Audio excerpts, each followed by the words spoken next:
বাংলাদেশের স্কুল পাঠ্যক্রমে এবার আরবিকে অন্তর্ভুক্ত করেছে মোহাম্মদ ইউনূসের অন্তর্বর্তী সরকার।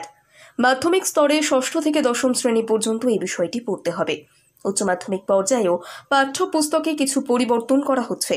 শিক্ষা দপ্তরের সংশ্লিষ্ট অফিসারদের দাবি অনুযায়ী যা মামুলি। সেই পরিবর্তনের অঙ্গ হিসেবে বাংলা পাঠ্য বই থেকে 4 জন লেখকের লেখা সম্পূর্ণ বাদ দেওয়া হচ্ছে। তার মধ্যে একজন শেখ মুজিবুর রহমান। ভাষা আন্দোলন নিয়ে তার রচনা 52 দিনগুলো আগামী বছর আর পাঠ্য বইতে থাকছে না। একই সঙ্গে সোমবার রাষ্ট্রপতির বাসভবন বঙ্গভবনের দরবার কক্ষ থেকে খুলে নেওয়া হয়েছে শেখ মুজিবের ছবি। রবিবার এই কক্ষে শপথ নিয়েছেন উপদেষ্টারা। সোমবার সকালে নতুন উপদেষ্টা গণ অভ্যুত্থানের তথাকথিত মাস্টারমাইন্ড মাহফুজ আলম ফেসবুকে পোস্ট করে জানান ছবিটি সরানো হয়েছে।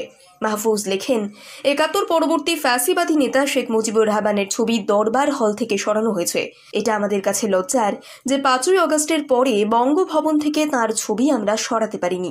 ক্ষমা প্রার্থী।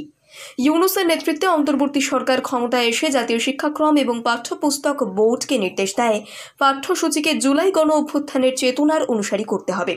শিক্ষা দপ্তরের এক সূত্রের কথায় সেই অনুযায়ী আলিম ওলামাদের পরামর্শ মেনে মাধ্যমিক স্তরে আরবি ভাষাকে বিষয় হিসেবে অন্তর্ভুক্ত করা হচ্ছে। উচ্চ মাধ্যমিকে বাংলা পাঠ্য বই থেকে 4 জন লেখকের লেখা প্রবন্ধ এবং কবিতা বাদ দেওয়া হচ্ছে।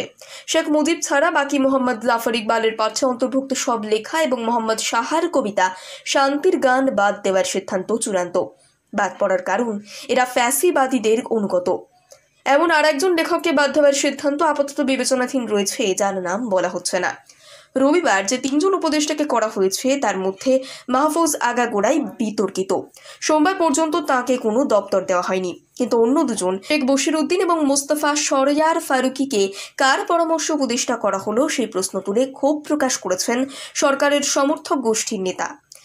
রবিবার উপদেষ্টা হিসেবে শপথ নেওয়া ব্যবসায়িক গোষ্ঠী আকিস গ্রুপের কর্ণধার বশিরউদ্দিনের পরিবার আওয়ামী লীগের ঘনিষ্ঠ হিসেবে পরিচিত।